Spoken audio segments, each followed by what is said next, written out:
আসসালামু আলাইকুম। আজিজের বিরুদ্ধে ভিসা নীতি নয়, অন্য আইনে ব্যবস্থা ওবায়দুল কাদের। মনে হচ্ছে যে ভিসা নীতির আওতায় যদি হতো তাহলে এটা খুবই মারাত্মক অন্যায় হতো। অন্য আইনে হয়েছে, এতে অসুবিধা নাই। অন্তত শিরোনামটা দেখে এমনটাই মনে হতে পারে, কিন্তু এটা অত্যন্ত লজ্জাস্কর ব্যাপার। মার্কিন যুক্তরাষ্ট্র বলছে যে বাংলাদেশের স্বার্থে বাংলাদেশের আইনের শাসন, গণতন্ত্র অবনমন এবং দুর্নীতি বিরোধী অভিযানকে বা নীতিকে জোরদার করার জন্য বাংলাদেশের স্বার্থেই তারা এই ভিসা নিষেধাজ্ঞা প্রয়োগ করেছে। তো অন্য দেশ বাংলাদেশের কে সহযোগিতা করছে এইভাবে, বাংলাদেশ তার নিজে নিজে সেই বিষয়টা কোনো পদক্ষেপ নিচ্ছে না। খুবই হাস্যকর ব্যাপার, এবং সেটা আবার তারা উল্লেখও করছে। সাবেক সেনাপ্রধান আজিজ আহমেদের বিরুদ্ধে ভিসা নীতি প্রয়োগ হয়নি বলে জানিয়েছেন আওয়ামী লীগের সাধারণ সম্পাদক ওবায়দুল কাদের। তিনি বলেন, আজিজের বিষয়ে যুক্তরাষ্ট্র অন্য একটি আইনে ব্যবস্থা নিয়েছে। মঙ্গলবার বিকেলে আওয়ামী লীগ সভাপতি শেখ হাসিনার ধানমন্ডির কার্যালয়ে আয়োজিত সংবাদ সম্মেলনে এসব কথা বলেন ওবায়দুল কাদের।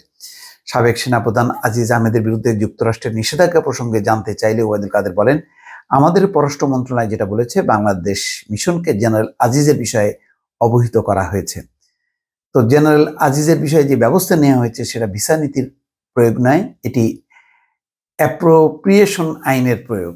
যেখানে অ্যাপ্রোপ্রিয়েশন একটা আইন আছে, সেটা প্রয়োগ করা হয়েছে। এটা নিয়ে আমি কিছু বলবো না, এটা নিয়ে আমাদের পররাষ্ট্রমন্ত্রীও কথা বলেছেন। আমি এতটুকু জানি, এইটুকুই বললাম। দর্শক দেখেন, একজন দলের সাধারণ সম্পাদক এত কথা বলেন, কত লজ্জার কথা বলেন।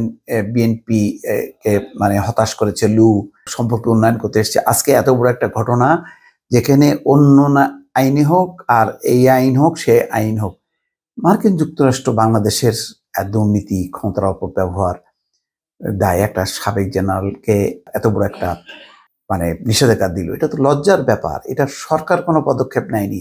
সরকার যদি আগে থেকে পদক্ষেপ নিত, তাহলে তো মার্কিন যুক্তরাষ্ট্রের এই নীতি, যে নীতি হোক, ভিসা নীতি হোক আর অন্য আইন হোক, জিনিসটা তো একই।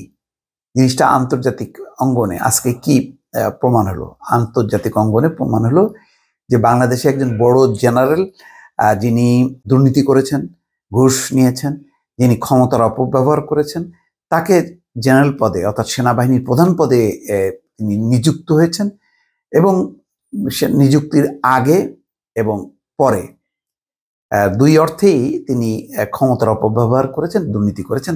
তার ব্যাপারে বাংলাদেশ সরকার কোনো পদক্ষেপ নেয়নি। অথচ যে সমস্ত বিষয়ে আজকে মার্কিন যুক্তরাষ্ট্র পদক্ষেপ নিয়েছে, এই সমস্ত বিষয়গুলো কিন্তু বাংলাদেশের গণমাধ্যমে এসছে, কখনো কখনো এসছে কম বেশি, আল জাজিরাতে বিস্তারিত এসছে।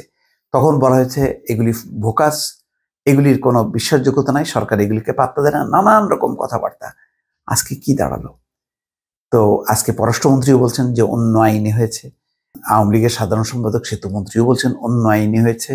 মনে হচ্ছে যেন অন্য আইনে হওয়াতে খুব একটা বেশি লজ্জার ব্যাপার না, এবং সেটা যৌক্তিক।